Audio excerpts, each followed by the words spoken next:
that works very well related to the topic that we're discussing tonight is a little bit of the like Zoom snafu that we experienced just getting in the door today.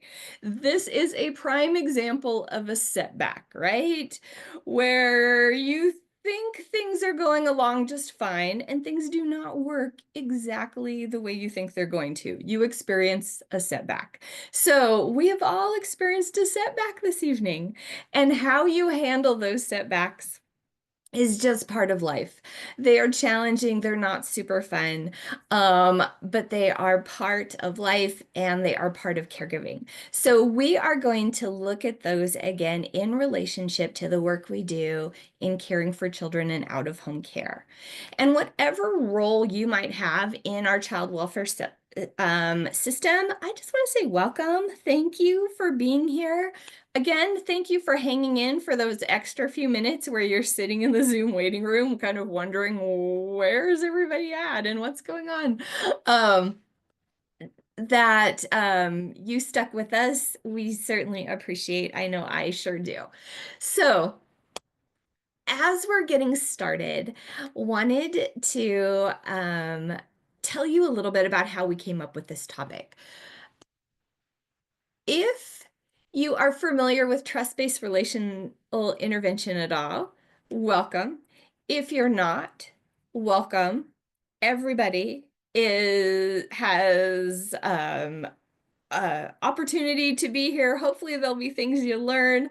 Hopefully there will be things that you can just refresh your thinking around. But whether or not you're familiar with trust-based relational intervention, I just wanted to share with you where it all began.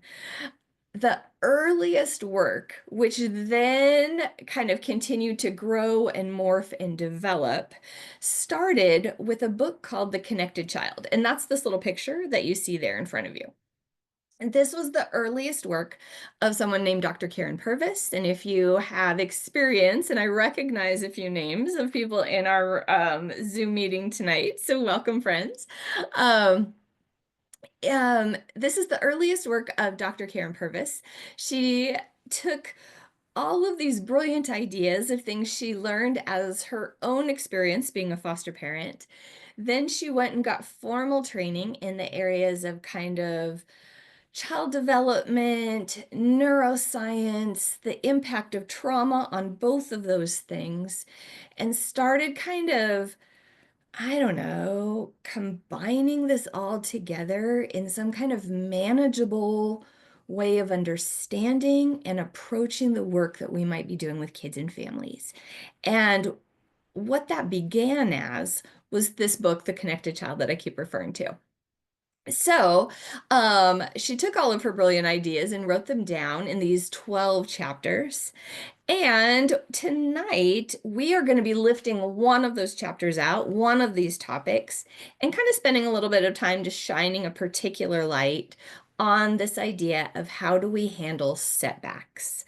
The wonderful Luann Marshall, if you've met her, she is one of our Alliance Cares staff. She's the one who coordinates these CARES special events. She has an opportunity to just kind of have an ear to the ground, listening to what's going on with our caregiver community here in Washington State. And she's the one that suggests these topics for these TBRI special events. And she's like, hey, let's talk about this idea of setbacks through kind of a TBRI perspective. So that is how we came to what we wanted to talk about today.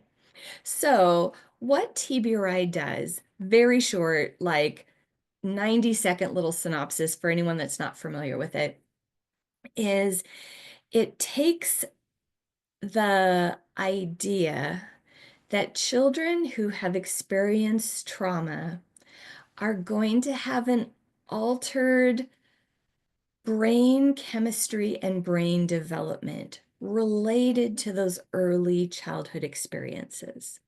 It doesn't mean that that brain is damaged beyond repair, but it does mean that those early experiences have left an impact. And due to that, there are perhaps different support needs that that child will experience as they go through life. The role of the caregiver then shows up in how do I best support this child through the stages of development in which I have the opportunity as the caregiver, the support team person, whatever role you might be, I'm interacting with this kid at this moment in time, this snapshot of time in their life. I'm interacting with this kid at this moment. How do I provide the best support for this child, for this little person, for this brain at this moment in time, um, to help kind of catch up some of those developmental stages that were maybe missed early on? How do I do that? We possibly don't know ourselves what that might look like. So all of the really brilliant brain scientists have spent a lot of time learning and studying and organizing that, put it together in this little package that we now call TBRI, and broke it down into 3 categories. So basically what TBRI is like, okay, how can we help kids build connection, right? Brains grow in relationship. So if we're going to help brains heal and connect, right, it has to be done in relationship. So that's one of the big ideas and principles in TBRI, right? We also are going to talk about how do we help kids learn how to self-regulate, right? How do we help kids balance what's going on in their bodies and their brains, right? So that they can navigate both internally, what's going on inside of them, and externally, what's going on in the world, right? So that's another piece we call empowering. How do we empower kids so that they can do that internal and external navigation? And then the third piece of TBRI is called the correcting principles. Just how do we teach kids how to navigate the world? How do we teach them so that they have, kind of pro-social skills, right? So they can interact in ways that's going to allow them to be successful, to make friends. And some of that happens around behavior. How do we regulate and manage our behavior? So anyway, I don't want to talk too much about what TBRI is, but if anybody is, like deep in the weeds kind of stuff, but if anybody is wanting to know more, right? If you're like, what is this TBRI stuff? I just came to this meeting. I wanted to know about setbacks, and now we're talking about all this TBRI, and that seems a little bit like too blurry. A lot of times when I do these TBRI once a quarter, we do these TBRI Tuesday events. We do them once every 3 months. I show a little video. I'm not going to take the time to do that tonight. Even before we kind of had a delayed start, I wasn't really planning on showing this little TBRI video, but this is like 3.5 minutes, which is a crash course in what is TBRI. So if after our time together, anybody wants to know a little bit more, see it explained a little bit more succinctly than I probably just did, that is one easy, quick little way to do that. So anyway, so where did we come up with this idea of handling setbacks? We thought, let's lift it right out of the book, The Connected Child. And that's a little bit about where our topic came from and what TBRI is all mashed together. How I got to be here, I told you, foster parent, this book was something that I stumbled across. But as I read this, as I started implementing some of these ideas, I started to see a shift in what was going on in my home, right? I was taking lots of training, I was implementing lots of things, and things were improving. I was getting a lot of useful information, but really it was this Connected Child book that kind of helped pull a lot of things together for me. And I've really continued to find that is I've continued to learn and study more about TBRI. And then a few years ago, I think it was 2021, I had an opportunity to go through what we call practitioner training, which allows me to share TBRI with the caregiver community in hopes that you have that same experience, that by understanding kind of the developmental impacts of trauma, that you then will be able to have the insight to know how to support the kids that you interact with in ways that will be most helpful. And that's really my hope for the time that we have together today, that some of the things that I have to share will help you do exactly that. So what is that going to look like? This is how I divided up our conversation. When we're talking about handling setbacks, I kind of thought, well, let's carve this up into 3 little pieces. Wanted to begin with the thing that nobody wants to talk about. But you really can't talk about setbacks without talking about the role that discouragement plays, particularly caregiver discouragement. Our kids get discouraged too, and that's important. And we'll allude to that as we go along. But because this is a group of people that are caring for kids in whatever capacity, again, you might hold within our system, wanted to start there. So that's where we're going to begin. From there, then we are going to jump right into how do we understand setbacks and what do we do about them? That'll be part 2. And then our last little bit, bear with me on this one, because I know it sounds canned and cheesy and the kind of things people say when you go to these kind of classes. But the last little bit that I want us to talk about is not just looking at setbacks as like something you just have to kind of gut it out and get through, but how can we sort of reframe a setback into something that could be more impactful and more meaningful, both for me as the adult in the situation and the kid, right? So how can we really see the setback that this kid might be experiencing as an opportunity for growth and for connection in the life of that child and in my relationship with that child?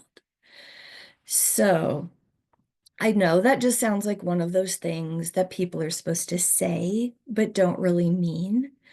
So give me a chance. After we do part 2, I'm hoping part 3 doesn't sound so impossible, so ridiculous, so out of touch. Hang, hang with me. I'm hoping I can pull that off for you.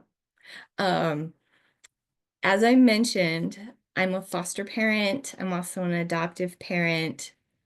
I'm a frequently discouraged at the setback parent.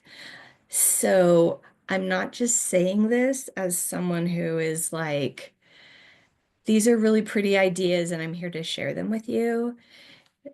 I'm saying this as someone who is walking this out myself. And I wouldn't sit here and look, I mean, we're not in person, but in the camera, I wouldn't sit here and say this if I didn't believe it.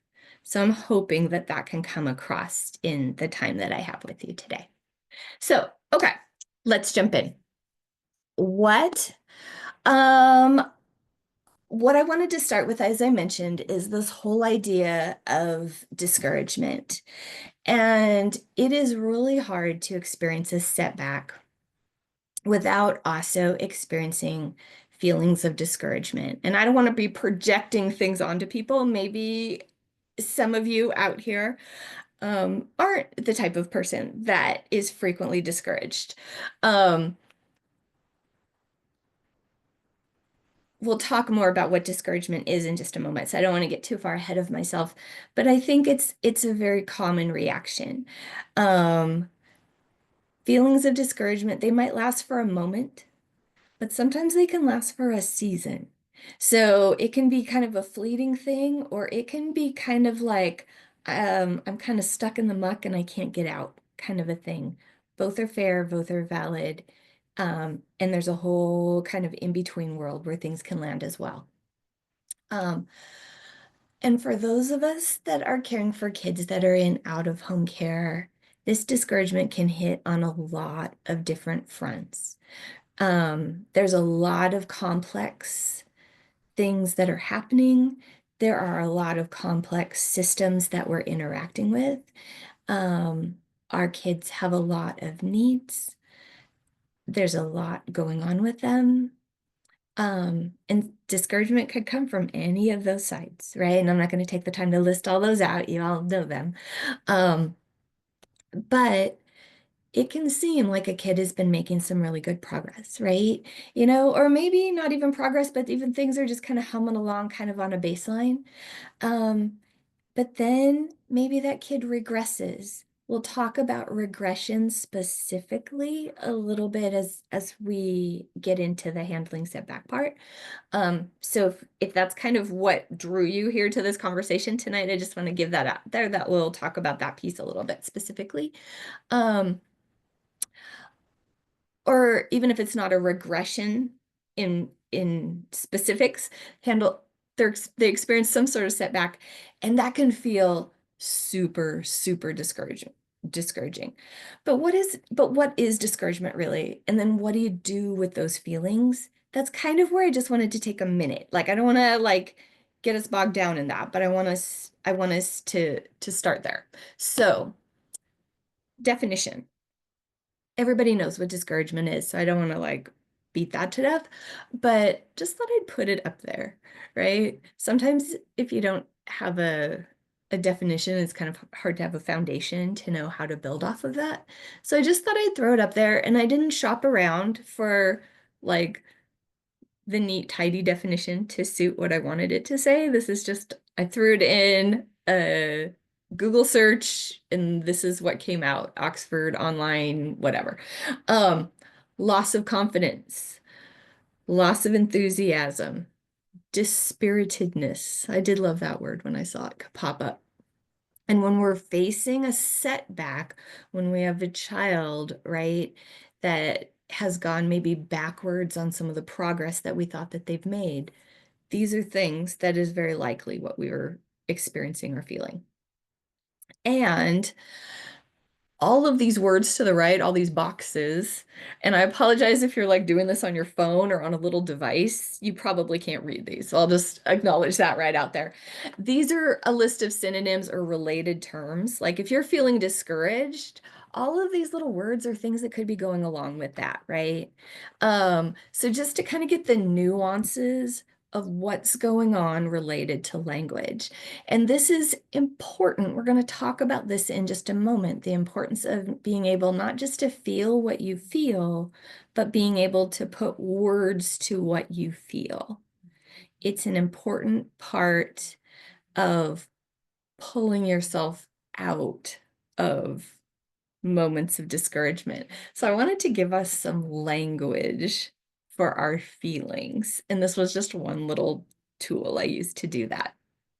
So again, nobody likes to sit and talk about yucky feelings, but I wanted us to have an opportunity just to be honest. And we didn't have in these kind of meetings, we don't always have a chance to go around and do introductions and find out like what drew you here tonight.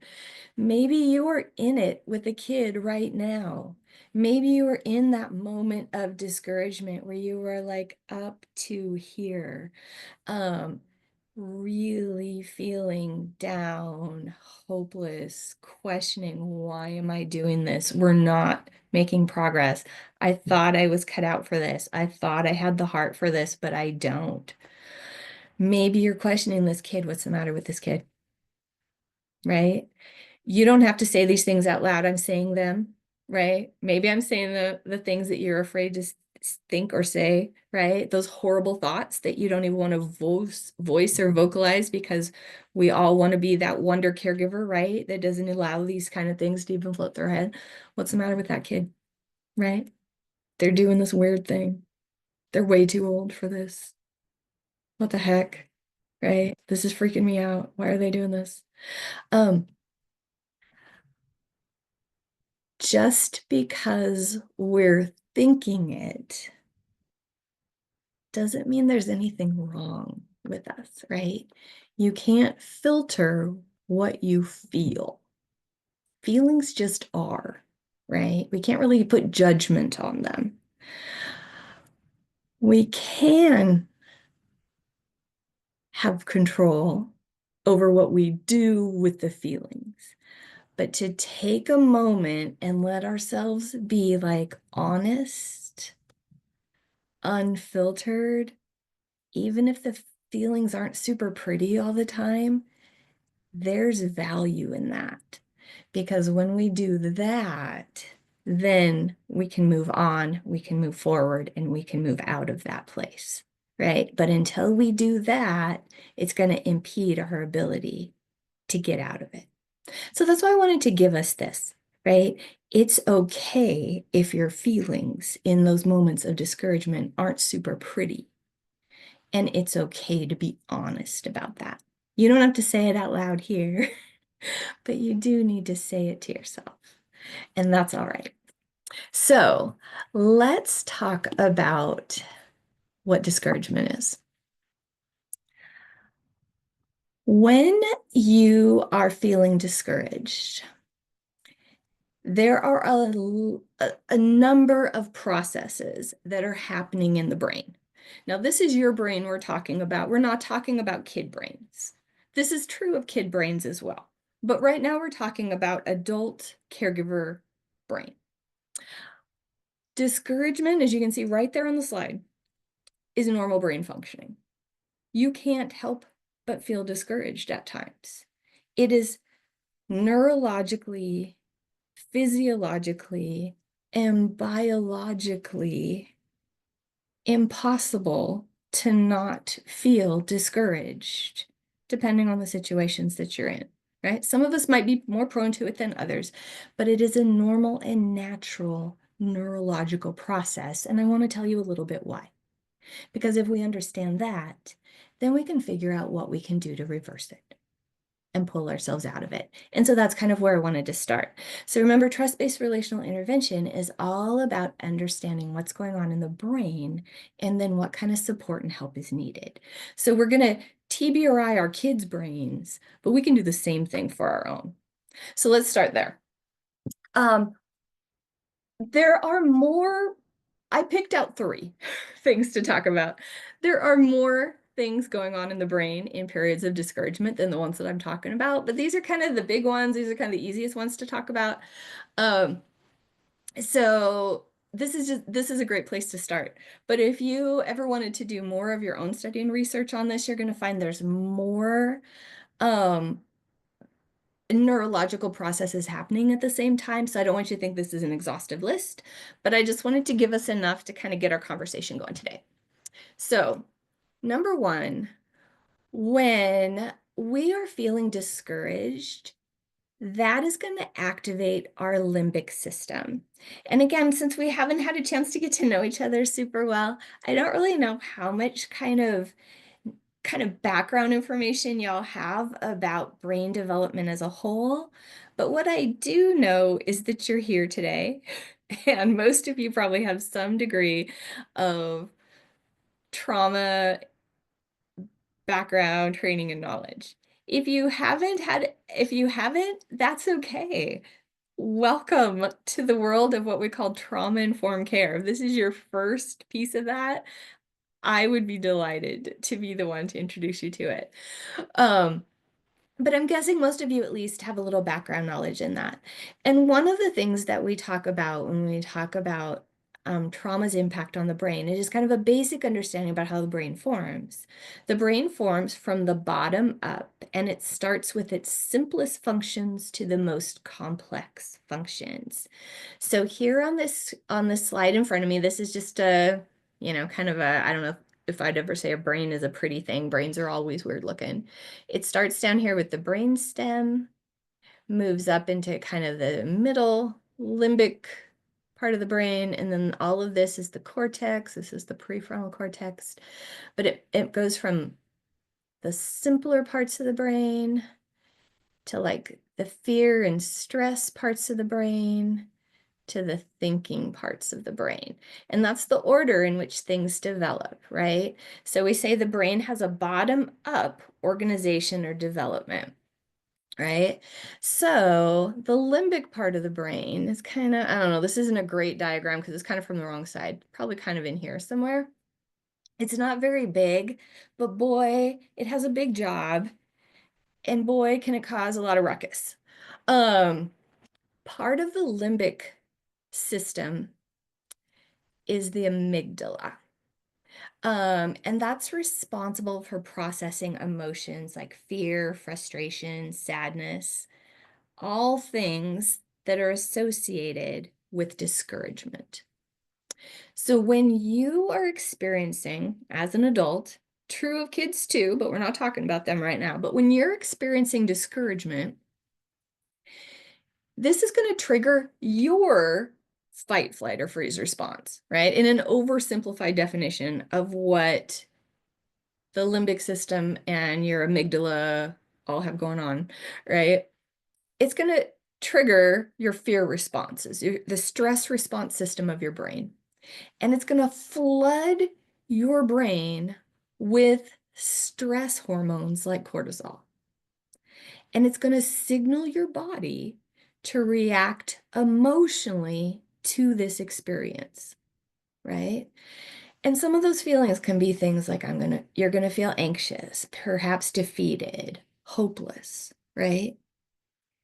Normal, expected physiological reactions to the fact the amygdala, part of the limbic system of your brain, is activated. So if there's events happening in your life, like a setback that your child is experiencing, right?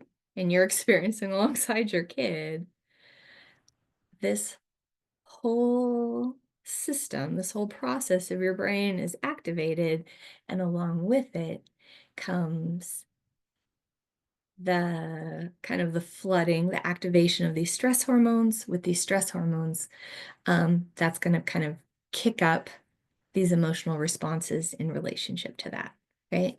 So that's one piece. The fear center of your brain is activated, and it's going to drive you into your own stress responses. When that happens, right,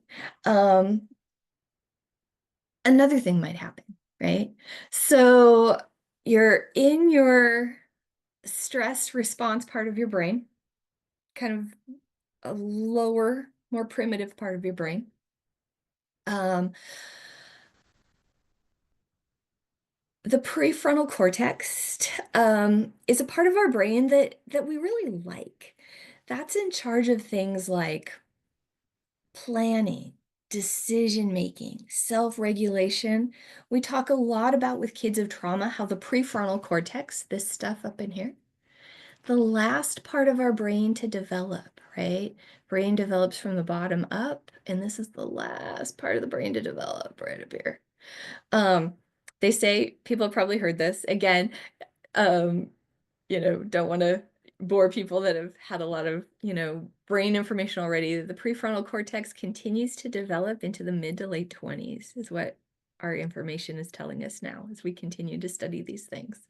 So the brain is always learning and growing, but even in normal brains not impacted by trauma, prefrontal cortex, mid to late 20s before this is fully online, fully developed, which I think is fascinating. But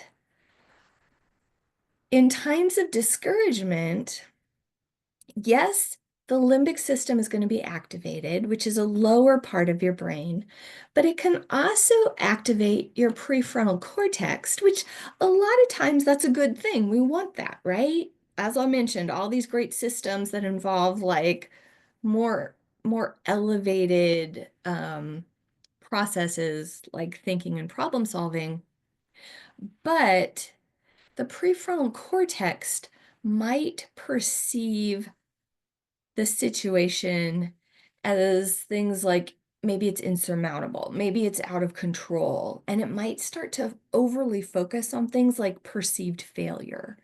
And it's going to amplify perhaps things like negative thoughts and emotions. So basically, all that fear and stress in the amygdala can kick thoughts into that prefrontal cortex of um, of failure and negativity And then that prefrontal cortex can just kind of run amok with all of that, right? And I think many of us are probably familiar with that. You know, when your thoughts are just spinning on that negative loop and you just can't, it's just hard to kind of derail that. Those are these two systems kind of fighting with each other, right? You can't really be in two systems at once is one of the things they tell us as they're trying to, you know, describe to us how the brain works in sync with each other. You can't really be in the fight, flight, and freeze part of your brain and in your thinking and reasoning part of brain at the same time. They kind of battle it out with each other. Um, so it's a little bit of this dance. They say it's sort of like a light switch. One flips on, one flips off, one flips on, one flips off. Um, but you know, you get all this stress and fear, it kind of floods all these chemicals. Um, that floods the prefrontal cortex, and then that gets you on this negative thinking loop. Um, anyway, so it's kind of, they're kind of feeding each other a little bit here. But this can lead to a lot of negative self-talk. And as I was describing some of those thoughts, you know, like, what's wrong with me? I'm a terrible caregiver. I'm never going to get this right. Nothing I do helps this kid. I thought we had this. Nothing I do makes a difference. I might as well just give up now. I should close out my license. I chose the wrong career. I mean, whatever those kind of negative loopy thoughts might be, that can be this prefrontal cortex. Yeah, it's doing its thinking, but it's being influenced by the stress chemicals that have been activated by the amygdala. Anyway, um, and then there's another system that then gets activated as well, right? And this is a drop in our dopamine levels. And dopamine is important stuff. Yeah, all dopamine, we like this. Dopamine is a neurotransmitter. So again, another chemical in the brain, very different from those stress chemicals I was just talking about. But dopamine is oftentimes referred to as the feel-good neurotransmitter. And it's involved in the brain's reward and motivation system. So when you feel successful, when you experience something pleasurable, the brain releases dopamine or increased levels of dopamine. When you feel discouraged, the brain releases less dopamine. And with less dopamine being released, you feel less motivated and hopeful. Less motivated, less hopeful. So you've got these chemical and neurological systems all happening kind of simultaneously when you're experiencing discouragement. So the fact you're feeling what you're feeling is exactly what I'm trying to get across here. Normal and expected. You're wired to do this. But just because feelings of discouragement are normal and our brains are kind of like set up to experience in these sorts of ways doesn't mean this is how we want to stay, right? You all know that. That's where we're headed. But I just wanted to kind of explain this so that when you find yourself, right, something's going on with your work, your kid, whatever it happens to be, and you find yourself in this place when you're thinking like, I just have no energy. I just have no motivation. I just can't do this one more day. I can't do this one more time. I don't have any motivation to keep going. All of those negative self-talk things that I just kind of keep like rattling off examples of. When you find yourself in that place, to be able to identify what they are and what's going on. These are chemical and neurological processes, but they are errors in thinking. It's not based on truth or fact. There isn't anything necessarily wrong with you, nothing wrong with the kid, nothing wrong with this situation. We'll talk about that in just a moment when we talk about what setbacks are. Um, it's just this flood of stress chemicals getting inside and kind of screwing up the messaging inside your brain.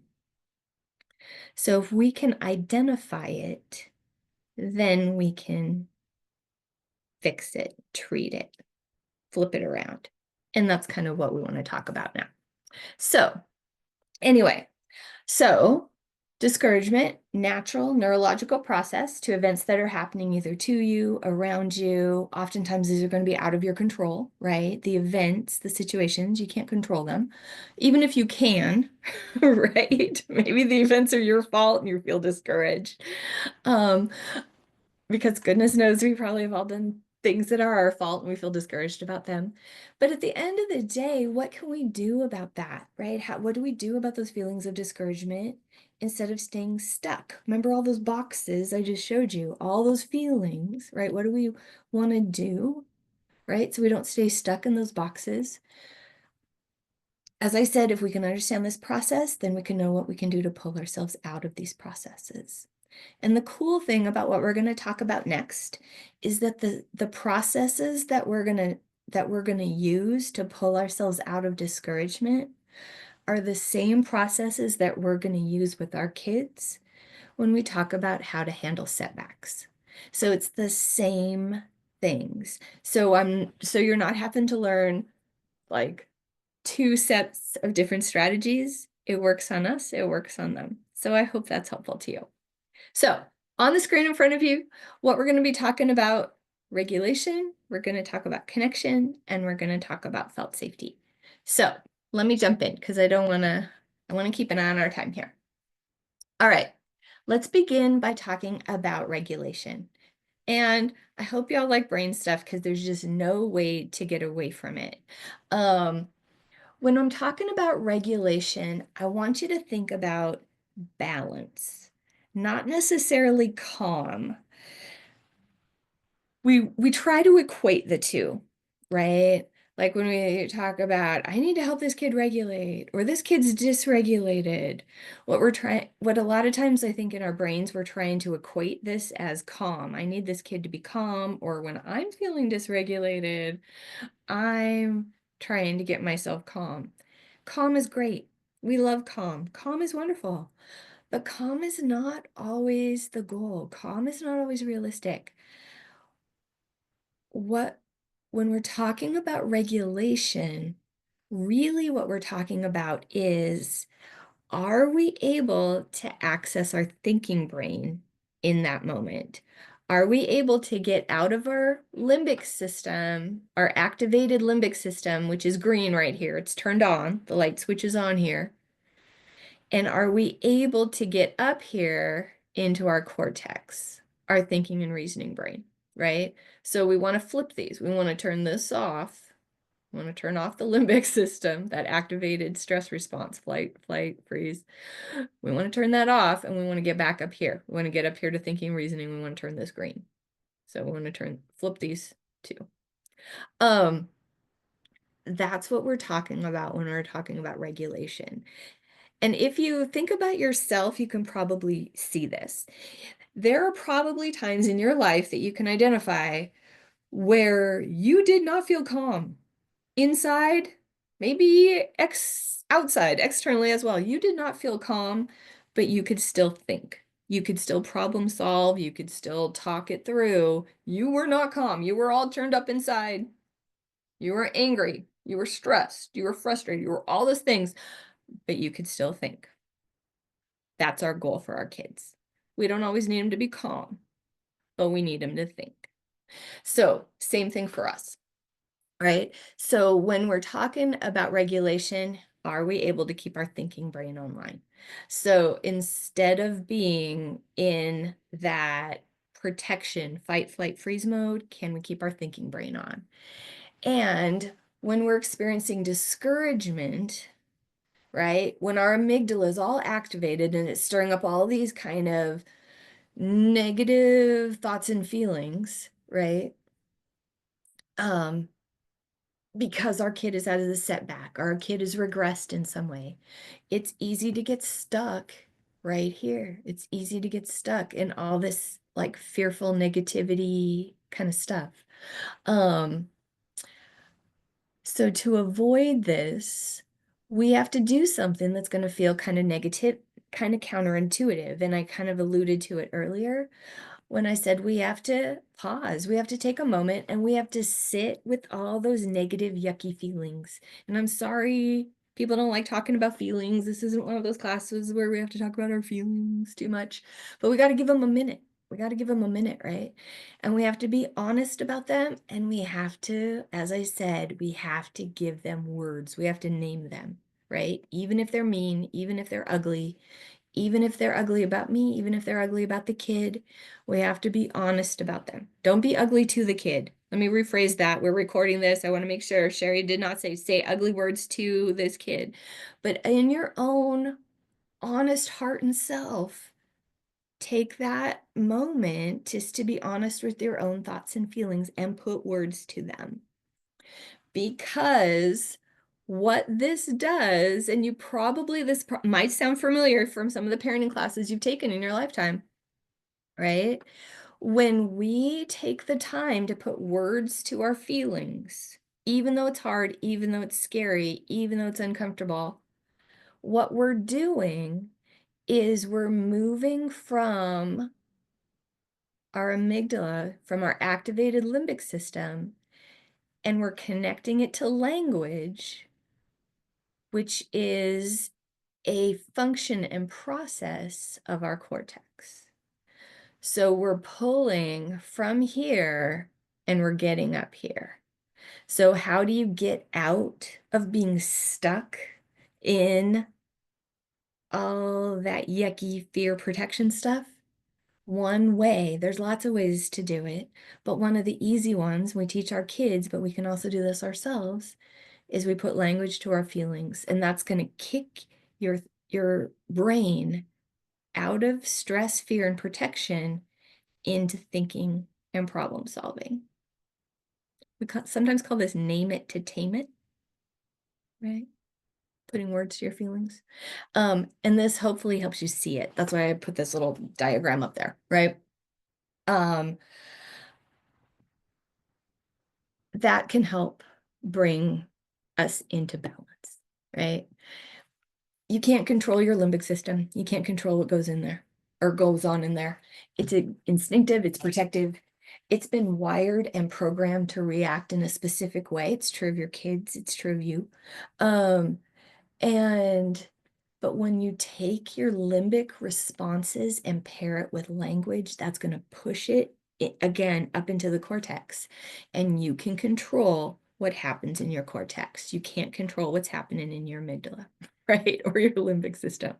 You get up into the cortex, then you can deal with it. And that's where we want it. And little by little, then you can start to shift those negative thoughts to a slightly more positive frame. And you can do that. You can do like that negative self-talk stuff that I was kind of talking about. You can start to flip that script, even if you have to be kind of fake and deliberate about it. You'd be like, okay, this is really tough right now, but this is going to get better. I'm going to give it some time. I can reach out for help. I've faced challenges before. One of the ones we could always use in our house is we can do hard things, right? Whether that's me, whether that's the kids, but we can do hard things. Sometimes for directions that are for setbacks that seem directed at us, it's like, this isn't about me, right? This is about something that's going on, but this isn't necessarily directed about me. Sometimes that can help depersonalize it if I'm feeling personally attacked somehow in this setback or whatever's going on with this kid. So whatever is going on, how can I flip that script? Putting language is one of the things that can help us do that. So anyway, so that's just something to think about. So my assignment to you is to think about what are some of the things that you can say to yourself? What are some of your mantras, right? What is some of your positive self-talk? And I know it's cheesy language, but that you can do when you're in these moments, right? To move from this place of fear, stress, and protection up here into thinking, reasoning, problem solving, and pull ourselves out of discouragement. Is this going to do all of it? No, but this is going to be a great place to start.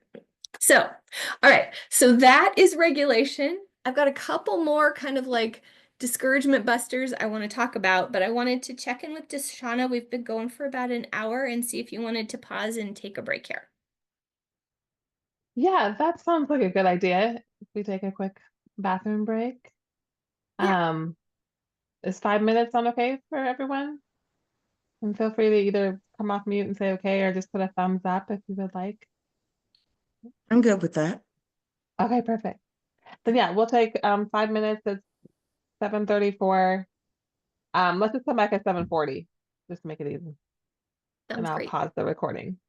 Okay, so, all right, everybody, just the last little bit, again, because who wants to spend too much time focusing on discouragement? But when we're talking about how to move out of it, the other two pieces that I wanted to make quick mention of is this idea about connection and the concept of felt safety, two other very key components in trust-based relational intervention, also things that when we talk about trauma-informed care are just everywhere in trauma-informed care. I tried to kind of separate these out and talk about them individually, but they're so interconnected that I just really couldn't. So we're gonna sort of lump these together a little bit, just out of convenience, I guess. But I'll try a little bit. So in this whole idea about, this concept of connection, something you're all familiar with, anybody who has been hanging around the foster care community in any way hears the word connection, connection, connection all the time, right? Um, But guess what? Connection is essential for all human beings, even caregivers. And it does not matter whether you are an introvert or an extrovert. Ugh, these terms that we like use to like define and understand ourselves. I mean, I get it that they're helpful, but I also think they can be limiting and confining sometimes too. But we're all social beings, right? COVID definitely proved that to us. And in the end, research shows over and over that the quality of your life comes down to the quality of your relationships.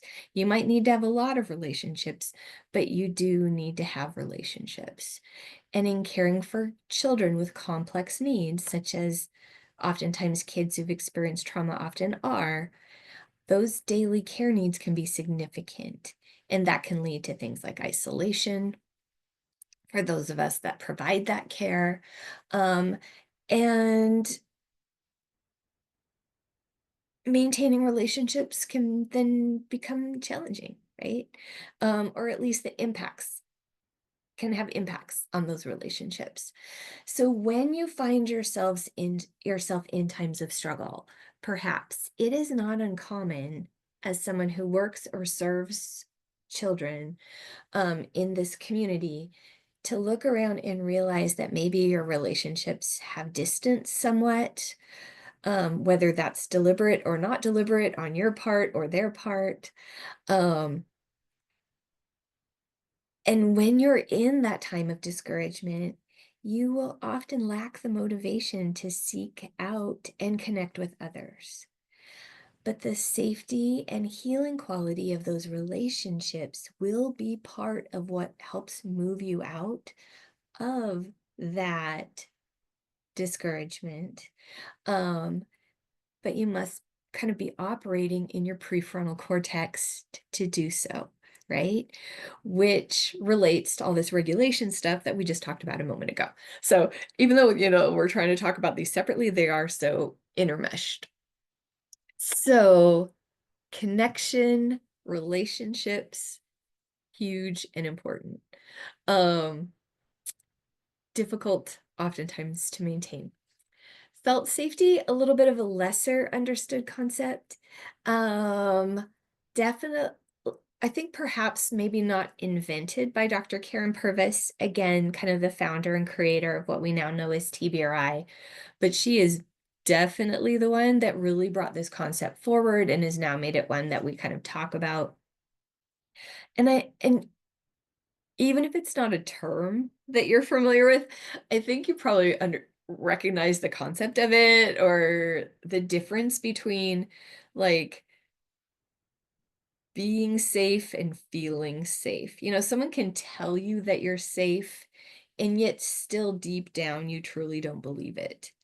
And that's the concept of felt safety, you know? So my really quickie example of felt safety is, you know, imagining that there's like a spider on the ceiling above you, and you can have somebody tell you like, "Oh, you're fine. That spider's not gonna hurt you. It's not gonna drop on you." But if you're like most people in the world today, you're gonna be sitting there, like, with one eye on the ceiling, scared that that spider is gonna drop on you, right? You can know in your mind it's probably not gonna fall. You can know that you're bigger than that spider. It's probably not gonna eat you. I mean, you can know all of those things in your thinking brain, but you don't feel safe, right? So there's a disconnect between what you know and what you feel. And that's felt safety. We don't want to just know we're safe, we want to feel safe. Um, and when your amygdala is all stirred up, right? When you're in that place of fear and stress, oftentimes we don't feel safe, whatever's going on. And you might not identify it as that, but there's some kind of threat in that relationship, threat in this situation, even if it's just a threat to my view of myself. There's a lot of complicated things that could be going on there. Um, but all of these things can be contributing um, to the lack of safety that we're feeling, and that's contributing to the elevated level of stress hormone that's kind of flooding our brain, which I already talked about. So, how do we create more safety? How do we create more connection? How do we, in essence, increase those dopamine levels in our own brain, right? So that we can feel safer, so that we can feel more pleasure, so that we can feel more motivated, so that we can feel more successful? It's all those little bullet points that you see on the slide. And I'm not going to take the time to go through them one by one, right? Some of them I just talked about, time with supportive people, right? You know, that's connection. Um, these are just all the things, right? All the things we already know. And as you look at this list, you might be like,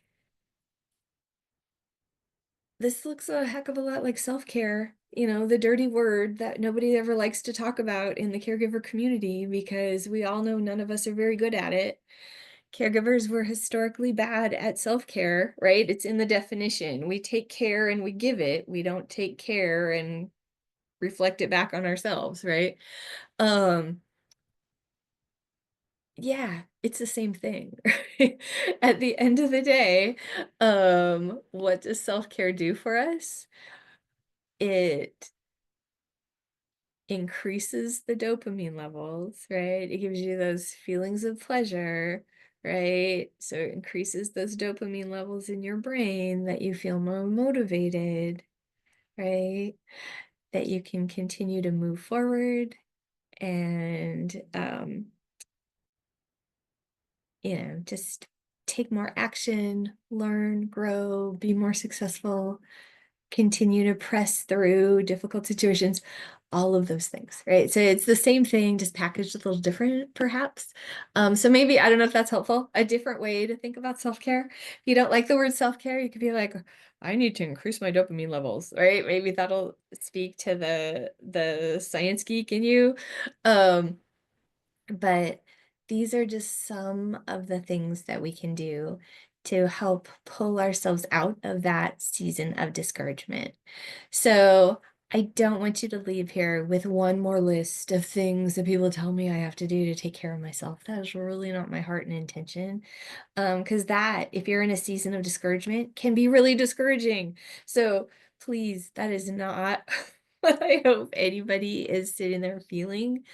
Um, but maybe if there's anything on that list that you see, and there's an other category, there's a lot of other things that you can do to help increase your dopamine levels, increase your motivation. Um, fill in the blank, right? But maybe choose one thing that seems manageable. Maybe there's something on this list that you're already doing. Maybe you could just do it a little more consistently or increase the intensity um, of it or the frequency of it, something like that. Maybe there's something you used to do, but you've kind of tapered off on it. Maybe it's something you can kind of restart, so you don't have to like start from scratch, perhaps, those kind of things. Okay, so I want to make sure we don't just spend time on discouragement. Well, let's move past that. But until we address the discouragement we might be feeling when our kid is struggling with setbacks, we can be in such a place of discouragement as the caregiver, we can't even begin to address the setback itself, right? So until we get a handle on some of that, the rest of what I have to talk about it's just an impossible task. So I just had to spend some time there. So I hope you can kind of see where that was, and I hope that was somewhat helpful. But now let's kind of pop over to the next piece, which is probably why you're here today. So this idea of handling setbacks. So let's take a look at these themselves. For many of you, you are probably using all kinds of great trauma-informed caregiving techniques or positive discipline techniques in the interactions that you're doing with kids. And sometimes you are going to see that kid making great progress. Things are going to be really clicking in whatever area you're working on, whether it's you're building great relationship and you're really doing connection. Maybe this kid's social skills are improving and they're making some real headway in that area. Maybe it's academics, right? Because as much as we sometimes don't always see that as the primary area of focus when there's so many other things going on, that's important. Um, or 1,000 other things, right? It really can be anything. But then all these things can be humming along, and then, like we were kind of talking about, it can just kind of screech, all come to kind of a halt, get stuck, even backslide. Um, and you, as the person, the adult interacting with this kid, is like, what just happened here? Things were going so well. And then that starts that cycle of discouragement that I was just talking about. What's wrong? What's wrong with me? What's wrong with this kid? So let's take a picture of what might be going on, right? And get a little bit better understanding of what is happening with the process of a setback, right? So a couple ways I want us to look at this.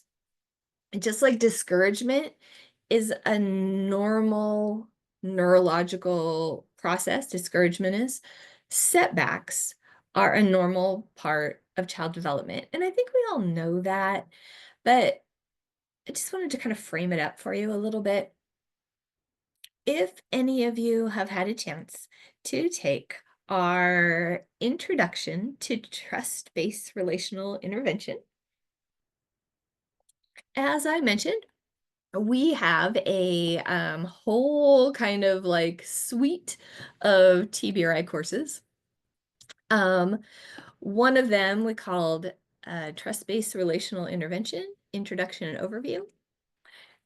Shameless plug right here. I put in the chat box. If anybody's interested, that's the registration link to that class. We offer it once a month here at the Alliance. So no pressure. Anytime you're interested, anytime you want to jump on it.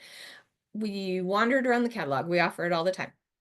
But if you want kind of like, what's TBRI all about? We have an introduction overview course.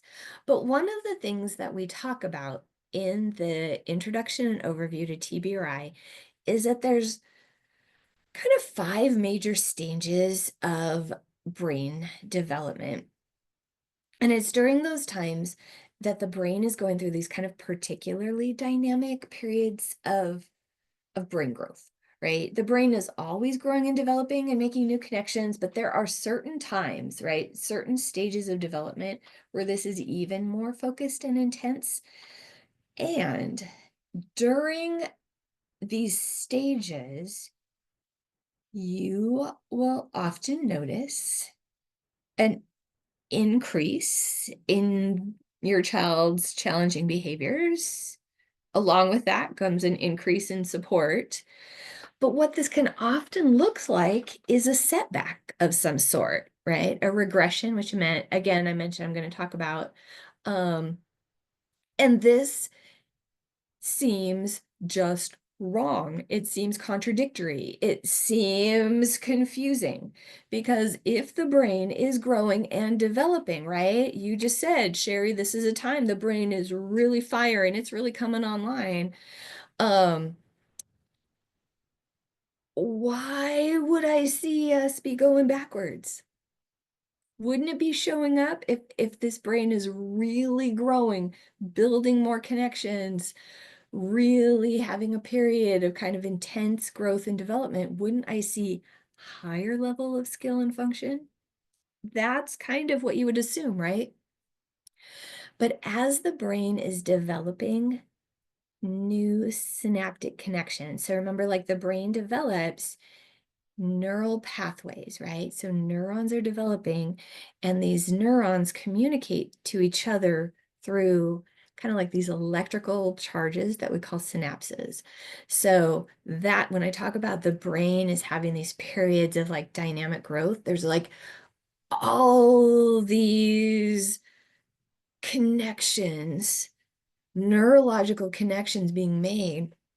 And that's happening at a more rapid pace at these certain stages, right?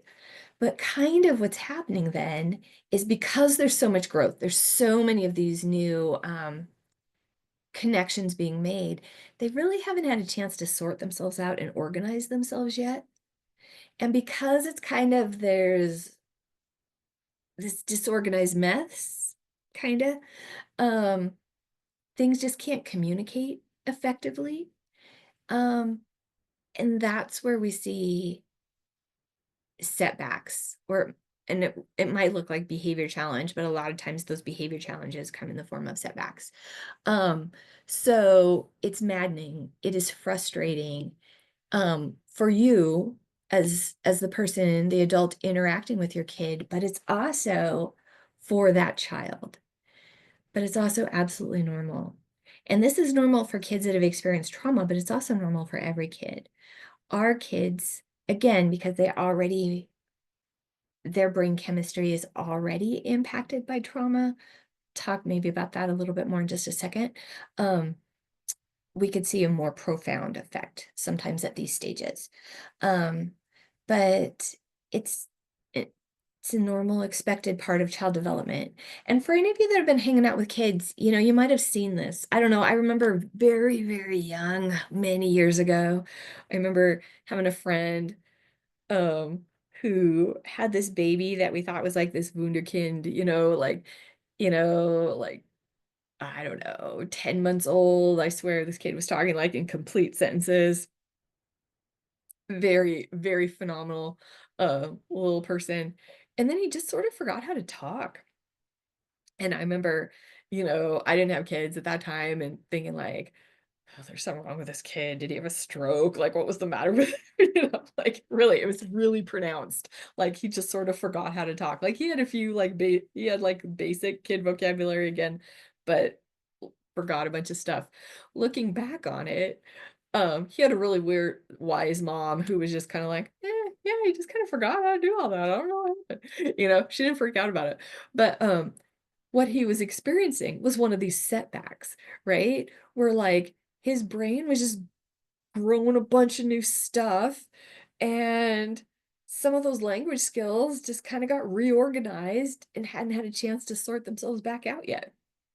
It's just how it was, right? Um, that's one kind of example of what we're talking about. It can look a whole bunch of different ways, and it can look a whole bunch of different ages. So this little slide, I just took this as a slide from our introduction overview course that I mentioned. So if anybody's taken it, it might look slightly familiar to you. These are those periods of brain growth, stages of brain growth that I was talking about, where you could see these setbacks or regression periods. You can definitely see setbacks at different times, but setbacks that are related to kind of developmental milestones sometimes can see roughly aligned with some of these periods of time. So just wanted to throw that out there. So when we're like understanding setbacks, handling setbacks, some of it's a normal part of childhood, and it's nothing you're doing wrong, and it's nothing your kid is doing wrong. So it's just us kind of knowing that and understanding it, right? This kid used to be able to do this, but really now they can't. What's going on? That brain just grew a bunch of new connections, and it needs time to kind of sort it all out, reorganize itself so that it can talk to itself again. And we just got to give it a little time to do it. So it's going to be frustrating, and it needs that caregiver to just kind of come alongside that kid during that window of adjustment. So anyway, I hope that makes sense. Okay. When we're thinking about setbacks, another thing, when we're talking about them, is looking for patterns. So we know they're going to happen, right? Part of the normal developmental process. So we know that some of them are going to be related to development. So we can look for those patterns. Some of the other things we might look for could be related to things related to history or environment. For our kids particularly, but I think it really could be any kid, in hopes that we can provide support to help that kid feel safer, and hopefully make the setback less disruptive for us and for that child themselves. So when you are seeing these setbacks occur in your kid, it's helpful to kind of try and have your like, sensors up. Like, is there some kind of pattern here? Are these setbacks occurring on any particular day? Are they before or after certain events or activities? Is it when this child is particularly tired or exhausted? Is it before or after family time visits? Is it related to any kind of trauma trigger or trauma reminder? Any of these sort of things can also contribute to some of the setbacks that we might be seeing in kids. And there's 1,000 other things that it could be as well, right? Who knows what the patterns of these that it could be, right? But if we are aware, then we can be planful, right? And we can provide that extra support. And then we can use that, for one, to head off the discouragement for ourselves, but then also to provide what that child might be needing in that moment. We might not be able to like circumvent the setback, but we sure can provide the relationship and safety that that child might need within it, right? Really focus on that relationship and connection piece. So a short example I want to give around that is kind of what I have kind of like pictured on the screen. So when I'm talking about looking for patterns, I wanted just to make quick mention of a dear foster parent friend that I have, who foster parent for a long time, like 30 years probably. She fostered, and she took all kinds of kids, but for a large part of her time license, she took teen boys. And for one of the young men that she had in her home for a few years, um, she let's see, how should I tell this story? Because I don't want to go into too much detail. He had a history of running away. Let's just say that was one of the things that they were struggling with. And this was a pattern for him, right? And as they were growing in their relationship with him, she got to be able to identify when he would run. And it was a setback in their home and their life and their relationship. And it would always come about during a period of time when they had kind of made a breakthrough in their relationship. This was a kid with a really difficult kind of like attachment history, just a long history of being really hurt and let down by adults. And he was, I don't know, 14, I think, when he moved in with my friend. And and they'd worked really hard to build some trust. Um, Worked really hard to, work through a whole bunch of things, let's just say. And it was and really work on his running away behaviors.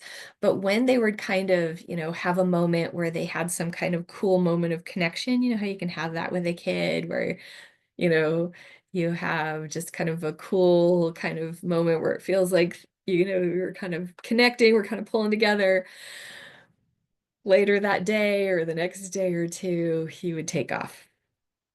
Anyway, so she had learned to identify this pattern and really thought like over the time that she was in his home, he was in her home, that they had worked through this. And then over his last year or two in high school, he had started to play high school football. So it was the last home game, where they do that senior night, where the parents come and you go down on the field and the moms get flowers and all this stuff. She was a single mom. And so they did the senior parent night thing. He played his last home football game, all the things. And when they were driving home in the car that night, he just started talking and he was like, my whole life long, I never thought I would ever be that kid that had somebody that was standing on the field with me senior night. I've never had anybody show up for me. I never had anybody who had my back. I never thought I'd be that kid. Thank you for being my person. Like he just said all the things. And he was like, I love you so much. Thank you for, coming into my life. And they just had this like beautiful, like mother-son moment driving home. And sure enough, that night he ran, right? And that was a setback in that relationship. But what they had done, because this was his pattern, they had a safety plan around running for him, right? So they did all the things talking about like identifying his triggers around running. So they had a plan about how to run safely. What are you going to do when you run? And how to work on reducing the amount of time he was gone. Anyway, so when I talk about looking for patterns, I just wanted to give one example of what that might look like. And so anyway, so that's just why I kind of put that one out there. So patterns can be anything from this child, was potty trained, but now all of a sudden started wetting the bed again, to they run away on senior parent night, anything in between. But just kind of, if we know, we can plan. And if we can plan, we can provide support. So anyway, and this kid, even though he ran, he always knew he could eventually come home, right? A lot of kids, when they run, it's like, well, they don't want to be here anyway, then find him a new foster home. So even though he ran, he would eventually come home. And so part of his plan was reducing the amount of time he was gone. That was part of the plan they were working on. So anyway, okay. Handling setbacks. Let's talk about recognizing success. How do we recognize success? Sometimes our kids can make great progress, right? But our busy and stressed caregiver brain doesn't even recognize it. So we can think our kids are having setbacks or not making progress when really they might be, but we just don't see it. Because whether that kid in your home is having 3 screamy meltdowns a day or 13 screamy meltdowns a day, it can feel like they are having screamy meltdowns all day, every day, right? And so maybe that behavior has stabilized and then it goes backwards, but you might not even notice, right? Um,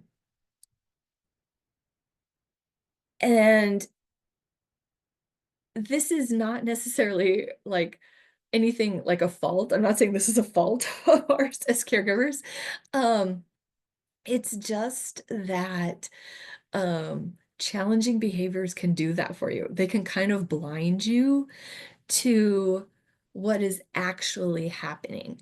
So having some way to accurately track what is really going on with this behavior can be part of it to really know what's going on. Like, what's the baseline of this behavior? How frequently it's happening? Is this behavior improving? Is this behavior getting worse? Is it staying the same? Is going to be important, right? And for us not just to rely on our best guess, because it's not uncommon for our best guess to be wrong, right? Like the screaming meltdown thing. This kid's having 10 screaming meltdowns a day. I swear, they just tantrum all day long. That's all they do. It can feel like that. But when you really stop and count it out, measure it, time it, whatever you decide to do, maybe there's 2. It feels like 10, but maybe there's only 2. There's a big difference between 2 to 10. So anyway, so if you are working with a counselor, a behavior specialist, somebody on your child welfare team, around some of these challenging behaviors, and you want to do something to help kind of really quantify what's the frequency, the intensity, the duration of some of these challenging behaviors, ask that, right? They probably have a method that they'd suggest for you to use. If you don't have someone like that in your life and you want to take something out for a spin and try it, I just had a couple I was going to mention to you, but you can come up with your own. This isn't rocket science, right? It's just really whatever works for you. These are a couple that I've seen used well, or I've had different behavior specialists that I've worked with have worked with me. Um, the the trick is you want to start with one behavior at a time. You know, if you have a kid that's rolling their eyes at you, if you have a kid that is slamming doors, and you have a kid that's having those screaming meltdowns, if you got all 3 of those things going on and like, by golly, I'm gonna start counting all of these, choose one of them, right? Trying to count out all 3 is probably going to overwhelm you and make you feel discouraged. So choose one. If there's a safety issue, start with that one. If it's not safety related, pick the one that's driving you the most crazy. That's always my recommendation, or the thing that's most frustrating, or the thing that's making your heart hard towards that kid. That's the place to start. Some people just use some kind of tracker, right? Tally marks on a calendar, whether it's paper, whether it's some kind of calendar app on your phone. Some people just do that. And then every time this kid does whatever this behavior is that you want to kind of monitor, make a mark, right? If it's length of time, how long is this child raging? How long is this child tantruming? Sometimes it's sleep. I mean, different things, like sometimes you're looking for length of time, time it. Like, this kid sleeps all day long, right? This kid stares into space, this kid, whatever the behavior is you're tracking, you can do time stuff as well. Whatever it is, but you just kind of write it down. Anyway, and then at the end of the day, you just, count those up. Just count them up, right? And then you can really see, are they having 10 screamy meltdowns a day? Maybe. But again, maybe it's 2 that feels like 10, but you have some data at that point to back it up, right? Because maybe you feel like you've had a setback. Like, we had this pretty well under control, but all of a sudden it fell apart and we're back to where we started again. Maybe not. Maybe it just feels like that. right? But until you have some data, you don't really know. Um, Another thing that I've had good success with is the paperclip method. So this is where you have to be wearing something that has pockets in it. You need 2 pockets, and you just put a handful of paper clips in your pocket. And every time this kid does that behavior, you move that paper clip from one pocket to the other pocket. And at the end of the day, you just count how many make it into the other pocket. And again, is it 2? Is it 10? How many? And I know that one seems silly or cheesy to you, don't use it. But that one I had great success with because I don't always have my phone with me. I don't always have my calendar nearby, I'm not always at home. But that one I could take on the go with me. Find something that works for you. It doesn't have to be those ones. You can do a Google search. You might have something that comes to mind. If you don't want to use paper clips, use something else. But just find some way to kind of track this. Do it over a couple days. Maybe do a day this week, a day next week, and a day the week after, and kind of get like kind of an aggregate. The results, it's not unlikely they'll surprise you. If you see an uptick in behavior, right? Okay, we're having a legit setback. And then you're going to go back and ask yourself some of these questions I just kind of ran you through. Is this related to a developmental stage? Okay. How are we just going to support each other through this, right? Are there any patterns going on here that I can address, right? Are there things I need to notify the team about? Those are some questions we're going to ask. So, and then I wanted just to mention something quickly about regression, because I know our time is ticking here. I put a definition for regression on here because I don't want to belabor it, but really it's just kind of like a child acting like a younger age than they are. You can have a setback that isn't a regression, right? So here we're talking about, a kid in your care. Regression is like you're exhibiting behaviors that maybe a child's previously outgrown and often looks like a previous stage of development, maybe. But like the example of the senior in high school running away when relationships felt too vulnerable, that's not a regression, but that is a setback in a relationship. And I think you can see the difference. So, but a lot of times when we're talking about setbacks, regression can be a piece of that. And some people might have come here tonight or that are listening to this recording because you're thinking regression. You're thinking regression. Like, I've got this kid that's acting way too young. And that happens, right? And a lot of the things that we've already talked about apply for regression as well. The this is where this kid was already potty trained, but now they're wetting their bed, right? This kid never used to have screaming meltdowns, but now they've started having them. I gave you the example of the kid that was able to talk, but now they can't, right? When they were little. Those are regressions. They've mastered the skill, but now they've gone backwards. This can also be a normal part of child development, right? So this can occur at developmental stages and transitions.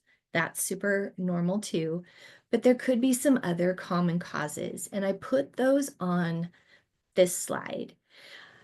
And as you're looking at that, just think about our kids in care and how many of those apply to our kiddos' situation, right? A lot of them, a lot of them.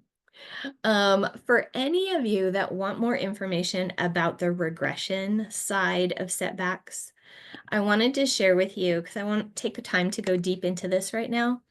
I wanted to share with you a great resource. I cited it at the bottom of the slide, and I'm going to drop a link in the chat box as well. But there is a phenomenal, phenomenal person named Robin Goebel. She's a licensed mental health therapist. She's a TBRI practitioner. She is marvelous at explaining the workings of the brain, but she really specializes in supporting families who have kids that are struggling, oftentimes related to trauma, but not always. And she wrote this book called Raising Kids with Big Baffling Behaviors, which here at the CARES program, we do a book club on every so often. So you might be familiar with it. And our last TBRI special event, we took a chapter out of this book and we talked about it. So anyway, she is phenomenal, but she has a podcast, which is amazing. But she did a whole podcast recently about regression.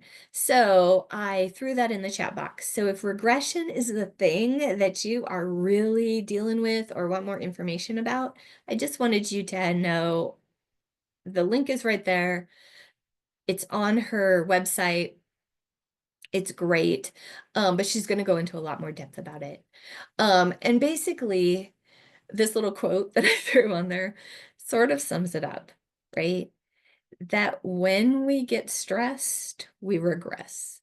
So it's very common that, again, when our amygdala is activated, when we're in those places of fear and protection, we can see our kids regress to these earlier stages. And at those times, they're going to need all those things that we've already talked about, right?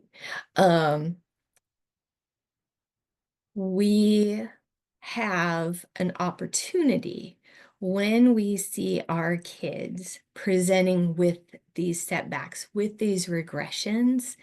It's really that kid sending us a message saying, hey, I have a need, right? I need someone to come alongside me and help me fill in some of those gaps that were missed earlier. Kind of like a redo for those early stages of development that they didn't get, maybe because for whatever reasons their caregivers weren't able to be as present as we would have liked. So anyway, so when I talk about what do we do, and I'm just going to kind of show us this. I'm not going to take the time to talk about it so much. So what do we do? How do we use our setbacks, right, as opportunities? That's really what we're going to do. We're going to see them for what they are. When our kids are presenting with these setbacks, what they're telling us is, hey, Sherry caregiver, something got missed along the way, and I need you. I need someone to show up for me, take me by the hand, and help me through some of these stages of development that I didn't get, right?